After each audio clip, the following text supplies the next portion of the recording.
Voilà, frères et sœurs, que Dieu soit béni le nom de Dieu d'être avec vous ce matin encore. Je remercie le Seigneur. Puis j'aimerais faire une lecture avec vous ce matin, ça se trouve dans le livre de Matthieu, chapitre 26, au verset 17. Et puis quand on lit ce passage-là, on voit qu'il y a deux hommes. Mais j'aimerais faire la lecture avec vous, frères et sœurs. On sait que c'est la dernière Pâque de Jésus. Et il est marqué, le premier jour des pains sans levain, les disciples s'adressèrent à Jésus pour lui dire: où veux-tu que nous te préparons le repas de la Pâque? Il répondit: allez à la ville, chez un tel, et vous lui direz: le maître dit, mon temps est proche. Je ferai chez toi la Pâque, avec mes disciples. Les disciples firent ce que Jésus leur avait ordonné, et ils préparèrent la Pâque. Le soir étant venu, il se mit à table avec les 12. Pendant qu'ils mangeaient, il dit: je vous le dis en vérité, l'un de vous me livrera. Ils furent profondément attristés, et chacun se mit à lui dire: est-ce moi, Seigneur? Il répondit: celui qui a mis avec moi la main dans le plat, c'est celui qui me livrera. Le Fils de l'homme s'en va selon ce qui est écrit de lui. Mais malheur à l'homme par qui le Fils de l'homme est livré. Mieux faudrait pour cet homme qu'il ne soit pas né. Judas, qui le livrait, prit la parole et dit: est-ce moi, Rabbi? Jésus répondit: tu l'as dit. Amen, que Dieu soit béni. Que Dieu soit béni, frères et sœurs. Et puis on voit que c'est un moment un peu particulier. On voit au début de la lecture, frères et sœurs, que les disciples ils vont vers Jésus et puis ils lui demandent: où veux-tu où nous te préparons la Pâque? Et puis le Seigneur il leur dit ça tout simplement: allez dans la ville, chez un tel, et vous lui direz: le maître dit, mon temps est proche. Je ferai chez toi la Pâque avec mes disciples. Et puis on voit que le Seigneur il parle d'un homme dans une ville. Mais le nom de cet homme n'est pas cité. Le nom de cet homme n'est pas cité. Et pourtant, où que le Seigneur il va aller préparer la Pâque, c'est un lieu particulier. C'est un lieu particulier. Mais le nom du propriétaire, je vais le dire comme ça, n'est pas cité. Et pourtant, le Seigneur, lui, il veut aller faire la Pâque. Il veut aller faire On sait que la Pâque, c'était la dernière Pâque de Jésus. On sait que dans ce lieu-là, Jésus institue la Sainte Seine. C'est la nouvelle alliance. On sait que dans ce lieu-là, il s'est passé quelque chose de particulier. C'est pas un lieu qui était pris au hasard par Jésus, excusez-moi du mot, mais c'était un lieu que Jésus voulait se rendre pour faire ces choses. Parce que c'était dans le plan de Dieu. Et c'est là où que Jésus devait aller. Mais la Bible nous parle de cet homme, et le Seigneur Jésus ne cite pas de nom. Allez chez un tel, chez un tel. Et puis moi, c'est eu cette pensée, c'est ma pensée à moi, et puis j'aimerais la partager avec vous, frères et sœurs. Chez un tel, pour moi, c'était un disciple de Jésus. Bien que le Seigneur ne donne pas de nom, cet homme, pour moi, c'était un disciple de Jésus. Certainement, il devait suivre Jésus, il devait écouter les prédications. Il a dû voir Jésus faire des miracles. Et puis dans son cœur de cet homme-là, il avait reconnu Jésus comme le Messie, comme le Fils de Dieu. Mais peut-être cet homme-là, lui, dans son cœur, lui, il connaissait Jésus, mais il croyait peut-être pas être connu de Jésus. Il croyait peut-être que Jésus ne le connaissait pas. Mais je voudrais vous dire, frères et sœurs, que quand le Seigneur il dit chez un tel, ça peut être tout le monde. Ça peut être n'importe quel chrétien, n'importe quelle chrétienne. Parce que Dieu connaît. Jésus connaît tous les chrétiens. On est tous ses enfants. Il nous connaît à la perfection, chacun d'entre nous. Comme il connaissait cet homme. Parce que le Seigneur n'allait pas dans n'importe quel lieu. Il n'aurait pas été dans n'importe quel lieu pour faire la dernière Pâque. Pour traiter de l'alliance avec nous. Il n'aurait pas été dans n'importe quel lieu. Il aurait été dans un lieu où il était accepté. Parce qu'il a traité l'alliance avec ses enfants. Bien sûr qu'il y avait les disciples. Et moi, je pense que peut-être cet homme-là était dans ce lieu-là. Comme le Seigneur, il traite l'alliance avec les disciples. Parce qu'il ne la traite pas spécialement avec les disciples. Il la traite avec le monde entier. Il la traite avec tous les chrétiens et toutes les chrétiennes. Puis moi, je pense peut-être que cet homme-là était là. Il insistait au repas. Je ne sais pas s'il était à table ou il était retiré, mais certainement il écoutait. Il écoutait sûrement les merveilleuses paroles que Jésus disait à ses disciples. Il était peut-être là comme le Seigneur, il a pris la Sainte Seine. Hein. On le retrouve un petit peu plus loin au, au verset 26, que le Seigneur il institue la Sainte Seine, hein, toujours dans le livre de Matthieu. Il est marqué au verset 26, pendant qu'il mangeait. Et là, c'était pendant la Pâque, pendant qu'il mangeait. Jésus prit du pain et après avoir rendu grâce, il le remplit et donna aux disciples en disant, prenez, mangez, ceci est mon corps. Il prit ensuite une coupe et après avoir rendu grâce, il en leur donna en disant, buvez-en tous, car ceci est mon sang, le sang de l'alliance qui est répandu pour beaucoup, pour le pardon des péchés. Le sang de l'alliance qui est répandu pour beaucoup. C'est-à-dire, il ne traite pas l'alliance avec ses disciples, et puis on le sait tout ça. Il traite l'alliance avec tous les chrétiens, toutes les chrétiennes. Et puis cet homme était peut-être là, lui, puis il écoutait. Mais la Bible nous dit, il ne porte pas de nom. Ne donne pas de nom à cet homme-là. Chez un tel. Alors chez un tel, ça peut être tout le monde. Mais quelle grâce, quel honneur pour cet homme-là que le Seigneur, il a choisi sa maison pour faire la dernière Pâque, frères et sœurs. Et puis, pensez ça, tout simplement. Tous nous les chrétiens, on va au culte le dimanche, et puis on prend ce repas, c'est le repas du Seigneur. Hein, on se remémore que le Seigneur, il a monté sur la croix pour nos péchés. Ça, on refait un petit examen de notre vie, de la semaine qui a passé. Et puis le Seigneur, il nous bénit. Hein, le Seigneur, il nous bénit par sa grâce.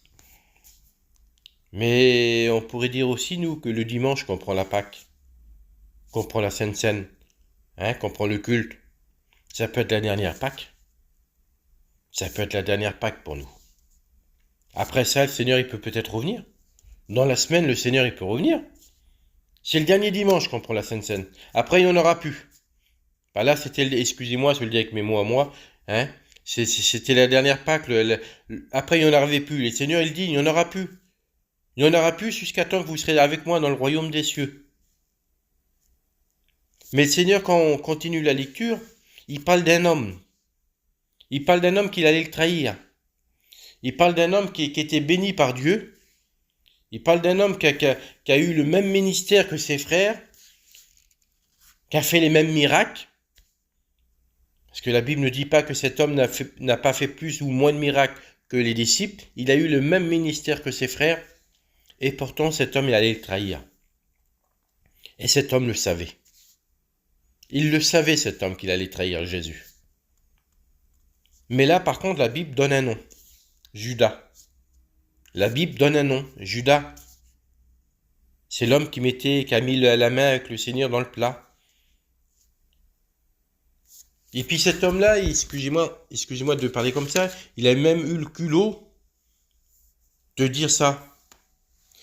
Judas qui le livrait, prit la parole et dit, est-ce moi? Est-ce moi, Rabbi? Il le savait qu'il allait livrer Jésus. Parce qu'il était voir les sacrificateurs, il avait convenu d'un prix. Et puis il attendait le bon moment pour livrer le Seigneur. Alors ce ne dit pas, Seigneur, frères et sœurs, ce ne dit pas qu'on est comme Judas. Mais des fois, on sait que dans notre vie chrétienne, ça va pas. Ça va pas, on bat de l'aile. Hein, je vais le dire avec mes mots à moi comme ça, on ralentit. On n'a plus le courage, on n'a plus envie. Mais on va aux réunions, on fait un beau sourire. Et puis devant tout le monde, on essaie de montrer une belle face. Comme Judas le faisait, lui. Il faisait montrer une belle face devant les disciples. Mais la Bible nous dit que Jésus connaît tout, connaît les cœurs. Et il connaissait le cœur de Judas depuis le commencement. Début de la lecture, on voit c'est un homme. On voit qu'un homme qui n'a pas de nom. La Bible ne donne pas de nom à cet homme-là et Jésus était faire la dernière Pâque. Et puis ça devait être certainement une grande bénédiction pour cet homme-là que Jésus choisit sa maison pour faire la dernière Pâque. Quelle fierté de cet homme-là. Et la Bible ne donne pas de nom. Et un peu plus bas, on voit un homme qui trahit Jésus. Il trahit le Seigneur pour de l'argent, pour le monde. Et la Bible donne un nom, c'est Judas. Des fois, on est chrétien, on suit le Seigneur et puis tout va bien. Et puis des fois, on croit qu'on n'est pas vu de Jésus. On va à une réunion, on essaye de suivre le Seigneur de tout notre cœur. Mais des fois, on voudrait quelque chose en plus, nous. On voudrait quelque chose en plus. On voudrait que le Seigneur nous fasse un truc avec nous particulier. Bien que le Seigneur le fait avec certains hommes, certaines femmes, certains chrétiens, chrétiennes. Il n'y a pas de problème. Mais nous, on voudrait un peu à nous qu'il nous le fasse avec nous. Alors on se met des idées, puis on croit ne pas être connu de Jésus. On croit que le Seigneur, il ne nous connaît pas, il ne sait pas. Qu'il ne nous remarque pas. Mais laissez-moi vous dire que le Seigneur, il connaît toutes ses brebis, tous ses enfants, toutes les personnes qui l'ont accepté.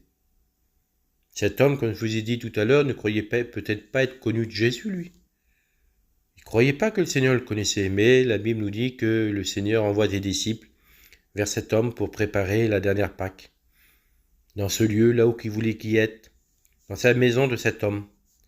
Puis cet homme, il a mis la maison à disposition de Jésus, et puis la Bible nous dit que c'est là que le Seigneur institue la Sainte Seine. Hein, on connaît l'histoire, il n'y a pas de problème. Quelle fierté pour cet homme. Et il y a un deuxième homme que Jésus dit un nom, Judas. Je le dis avec mes mots à moi, Judas, tu vas me trahir. Et comme Judas dit à Jésus, Rabbi, est-ce moi, Rabbi? Est-ce moi qui va te livrer? À ce moment-là, Jésus, comme on voit cette lecture, on voit que Jésus le met devant le fait accompli.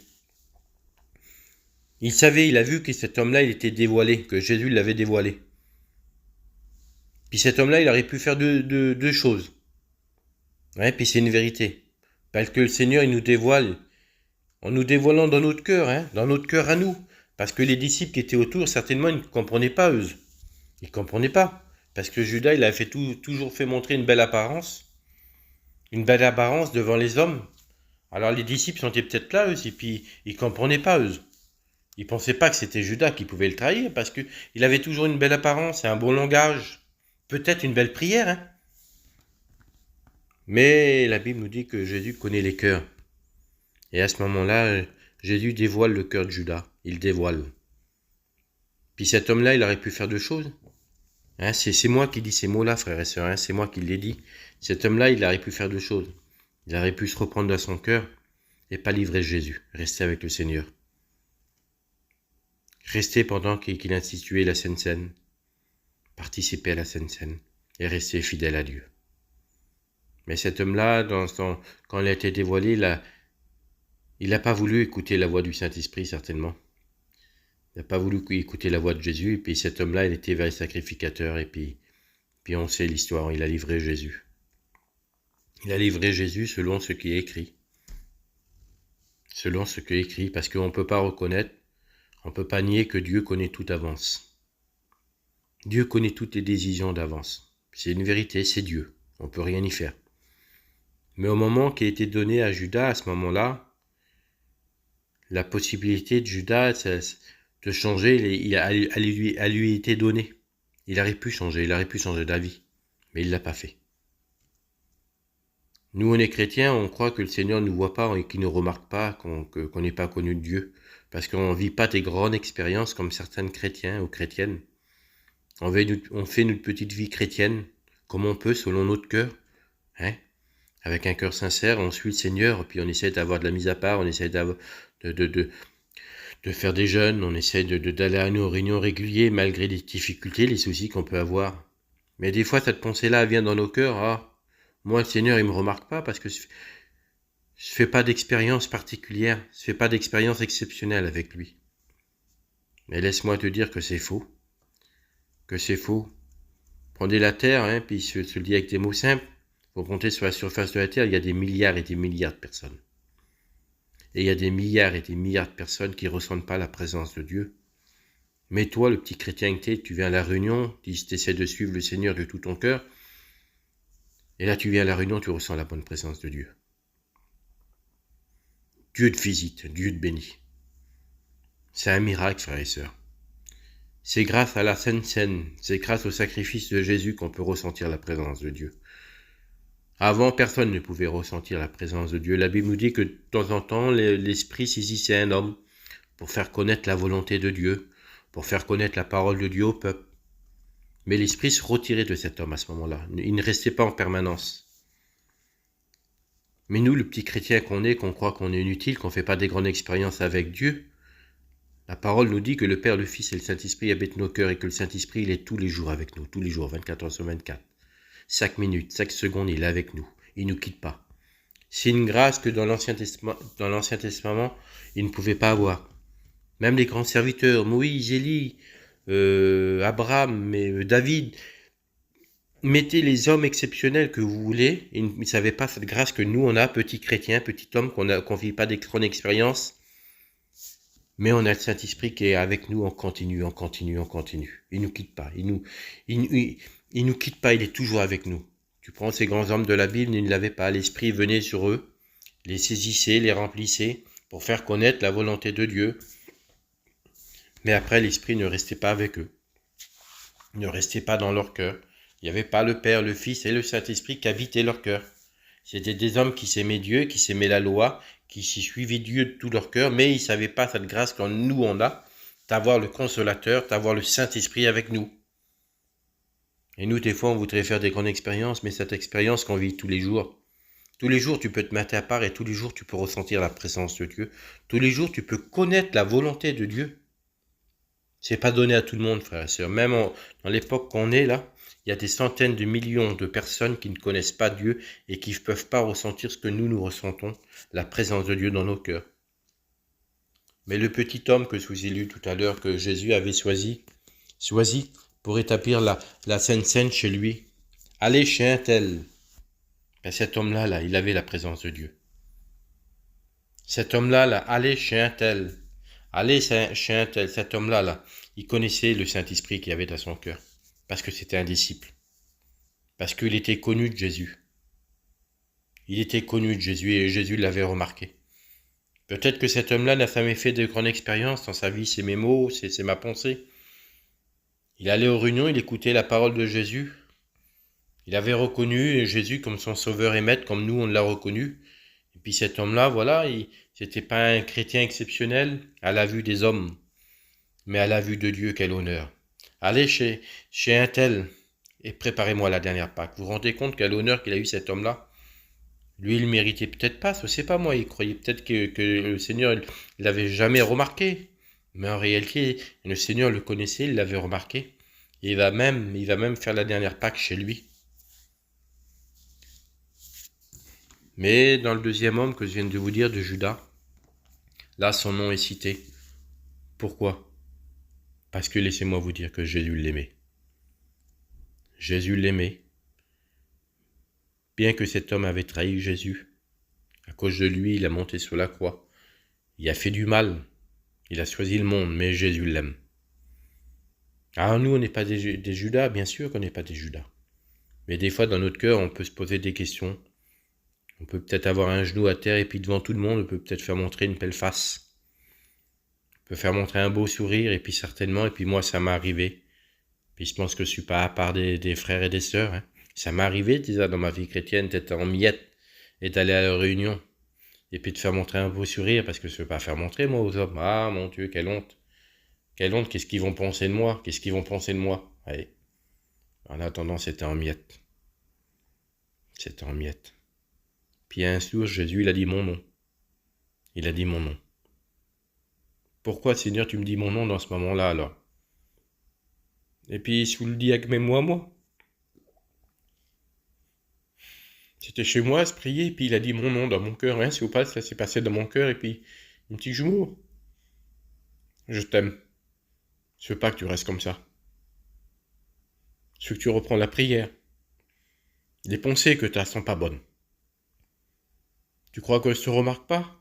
Tu crois que je sais pas ce que tu souffres?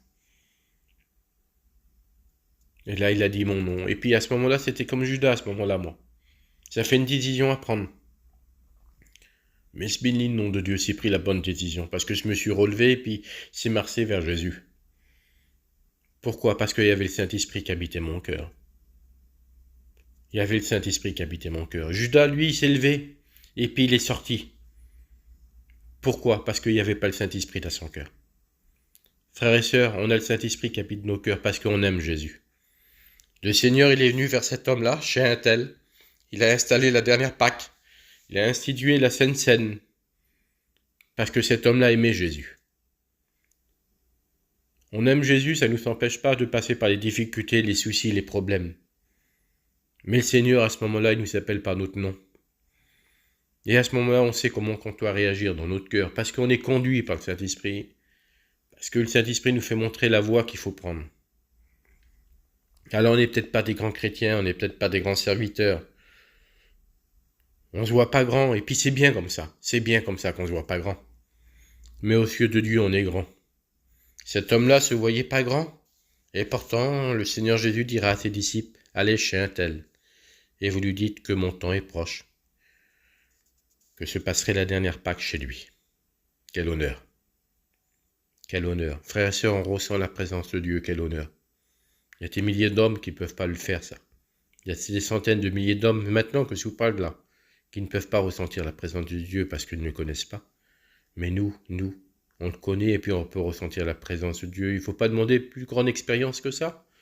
Tous les jours, tu peux te mettre à part. Tous les jours, tu peux ressentir sa présence.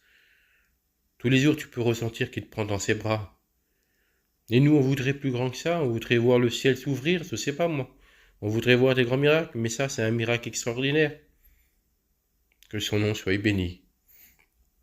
Et que son nom soit béni pour ce que nous sommes. Frères et sœurs, la Bible dit qu'il n'y a pas de petits ni de grands chrétiens. Il n'y a que des disciples. Il n'y a que des personnes qui essayent de suivre Jésus.